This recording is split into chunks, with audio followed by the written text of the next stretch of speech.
Bonjour à toutes, bonjour à tous, bienvenue dans cette chronique cinéma qui, je l'espère, chaque semaine vous donne envie de sortir et surtout d'aller au cinéma. Cette semaine, 3 films ont retenu mon attention, on parle également de 2 films dont on doit parler mais que je boycotte, on expliquera pourquoi d'ici quelques instants, et on parlera également d'un concert à faire absolument, mais dépêchez-vous, il ne reste que quelques places, on parlera de cela en fin de chronique. Tout de suite, on commence avec ma première sélection. Il s'agit d'un tout nouveau film réalisé par Valerie Donzelli. Le film s'intitule L'amour et les forêts, avec notamment Melville Poupeau, Dominique Raymond et Romane Boringer, que des acteurs et actrices que nous voyons que trop peu souvent au cinéma, mais également, et là je garde le meilleur pour la fin, puisque le rôle titre de ce film, L'amour et les forêts, est incarné par Virginie Efira, que l'on voit beaucoup au cinéma actuellement. Et ce film donc va nous raconter l'histoire de Blanche, qui va croiser le chemin d'un homme, Grégoire. Ils vont comme ça commencer à se découvrir, à se rapprocher, à se trouver beaucoup de points communs. Ils vont vivre une grande histoire. Ils vont décider d'ailleurs de déménager. Blanche, elle, va quitter ses amis, va quitter sa famille. Et là, tout va basculer puisqu'elle va se rendre compte qu'au fil du temps, elle est sous l'emprise d'un homme possessif, dangereux et manipulateur. Un film formidablement bien interprété, joué et mise en scène par Valerie Donzelli, qui est d'ailleurs ici l'adaptation d'un roman éponyme écrit par Eric Reinhardt, qui était publié aux éditions Gallimard il y a quelques années. Mais ce film est une formidable adaptation. Je vous en rappelle le titre, L'amour et les forêts. Autre sélection avec un film pour moi que j'ai beaucoup aimé, c'est un film espagnol du réalisateur Jorge Dorado, avec notamment dans le rôle principal Álvaro Morte. Álvaro Morte, ça ne vous dit peut-être rien comme ça, sauf pour les puristes qui ont vu la série sur Netflix, La Casa de Papel. C'est lui qui joue le rôle du professeur. Il incarne ici le rôle titre dans le film qui s'intitule La Maleta, donc la valise pour la traduction française.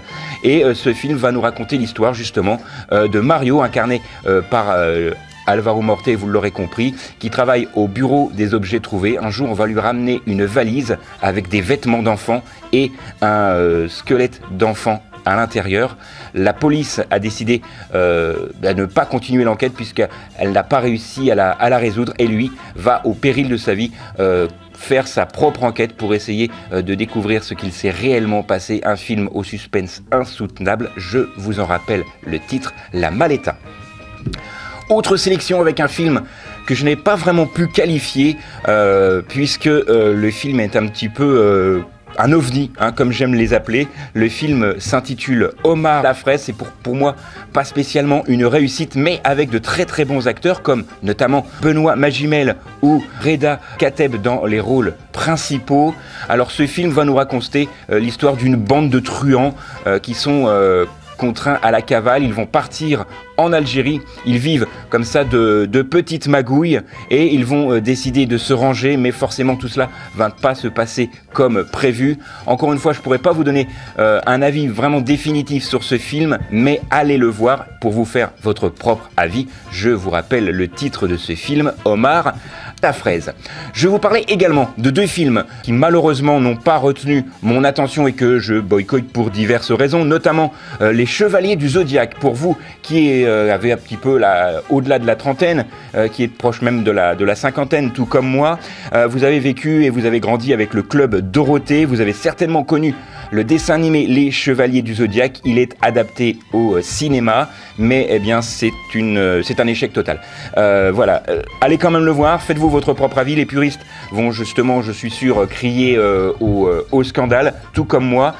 Voilà, c'est un film à éviter, mais s'il vous reste quelques deniers pour pouvoir aller voir un nouveau film, eh bien, allez voir celui-ci. Autre film qui sort cette semaine, on en a beaucoup entendu parler. Il s'agit de la nouvelle adaptation de La Petite Sirène, réalisée par Rob Marshall, avec la très charmante Halle Bailey dans le rôle du roman de Christiansen.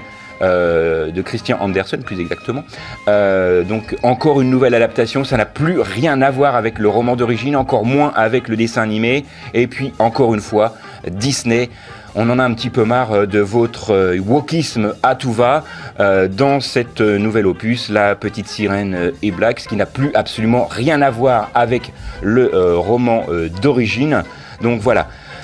Les plus petits y trouveront leur compte, même si effectivement je trouve que la réalisation pêche légèrement, et je ne parle pas notamment de Polochon, le poisson, que l'on ne reconnaît quasiment plus dans ce nouvel opus, mais au moins ça a le mérite d'exister. Encore une fois, il sort cette semaine et je vous en rappelle le titre, La Petite Sirène. Je vous parlais également d'une sortie à faire absolument, ça sera son dernier concert. Je vous parle bien sûr de Roger Waters, qui sera en concert, donc diffusé en direct dans votre cinéma Gaumont Parc Millésime entre autres, donc réservez vos places dès maintenant. La séance aura lieu le 25 mai, ça sera une séance unique pour sa tournée d'adieu. Roger Waters du groupe très connu les Pink Floyd, eh bien au travers d'un concert va retracer toute sa carrière et toute la carrière des Pink Floyd, notamment l'âge d'or de ce groupe mythique. Ça sera en direct de Prague avec des caméras du monde entier, ce sera rediffusé en direct dans votre cinéma Gaumont Parc Millésime. Donc allez déjà sur le site pour réserver vos places. Je vous rappelle que ce concert aura lieu le 25 mai prochain.